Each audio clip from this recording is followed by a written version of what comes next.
बिस्मिल्लाहिर्रहमानिर्रहीम। अस्सलाम वालेकुम। मैं हूं वसीम शाह और आप देख रहे हैं वसीम शाह फूड रेसिपी। उम्मीद करता हूं आप सब खैरियत से होंगे। आज की रेसिपी में आलू और अंडे के कबाब बनाएंगे। ये बहुत ही यूनिक और मज़ेदार रेसिपी है। रेसिपी को घर पर ज़रूर ट्राई कीजिएगा और हमें कमेंट सेक्शन में बताएं कि आपको हमारी आज की रेसिपी कैसी लगी। चैनल पर नए हैं तो चैनल को सब्सक्राइब कर लें, बेल का आइकन भी प्रेस कर लें ताकि आने वाली वीडियोज़ आप तक पहुँचती रहें। तो रेसिपी को बनाना शुरू करते हैं। कबाब बनाने के लिए सबसे पहले आलू को ग्रेट कर लेंगे। आलू को मैंने बॉईल कर लिया था। अगर आपके पास कद्दूकश नहीं है तो फिर आलू को मैश कर लें। आप इसको दोनों तरीके से कर सकते हैं। मैंने यहाँ पर दो दरमियाने साइज़ के आलू लिए हैं। आप अपने हिसाब से इसकी क्वांटिटी कम या ज़्यादा कर सकते हैं। आलू को अच्छे से ग्रेट कर लिया है। आलू के बाद बारी आ जाती है अंडों की, तो इसको फुल बॉयल कर लेंगे और इसको भी ग्रेट कर लेंगे। इससे एक तो साइज़ इसका सेम रहेगा और कबाब की लुक भी अच्छी आएगी। अंडे मैंने दो अदद लिए हैं और उसको ग्रेट कर लिया है। अब कद्दूकस को भी साफ़ कर लेते हैं ताकि कोई भी चीज़ ज़ाया ना हो। अब इसमें एक अदद दरमियाने साइज़ का प्याज फाइन चॉप्ड किया हुआ डाल देंगे। 2 टेबलस्पून बारीक कटी हुई हरी मिर्च डाल देंगे और साथ ही 3 से 4 टेबलस्पून बारीक कटा हुआ हरा धनिया डाल देंगे। अब बारी आ जाती है मसालों की, तो टेस्ट के हिसाब से 1 टीस्पून नमक डाल देंगे। आप कम या ज़्यादा कर सकते हैं। 1 टेबलस्पून कुटी हुई लाल मिर्च डाल देंगे। हाफ़ टी स्पून हल्दी पाउडर डाल देंगे।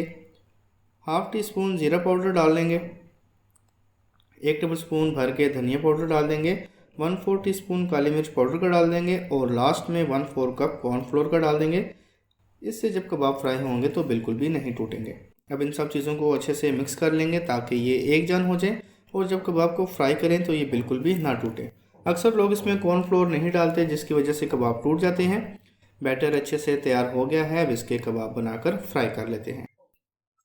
जिस साइज़ का कबाब बनाना हो उतना ही बैटर लेकर इसका पेड़ा बना लेंगे। इसको हाथों से प्रेस करके इसको कबाब की शेप दे देंगे और साथ ही किनारों को भी ठीक कर लेंगे ताकि फ्राई करते वक्त किनारे टूटे नहीं।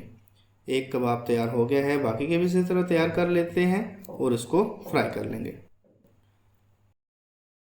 कबाब को फ्राई करने से पहले ऑयल को 4 से 5 मिनट तक के लिए गर्म कर लेंगे। अब इसमें एक एक करके कबाब डाल देंगे और लो फ्लेम पर एक साइड से गोल्डन ब्राउन होने तक फ्राई कर लेंगे। इसके बाद साइड को चेंज कर देंगे।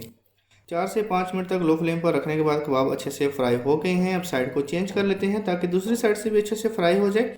इसके बाद ऑयल में से निकाल देंगे। कबाब अच्छे से फ्राई हो गए हैं। अब इसको ऑयल में से निकाल लेते हैं और उसकी फाइनल लुक भी देख लेते हैं कि ये कैसे बने हैं।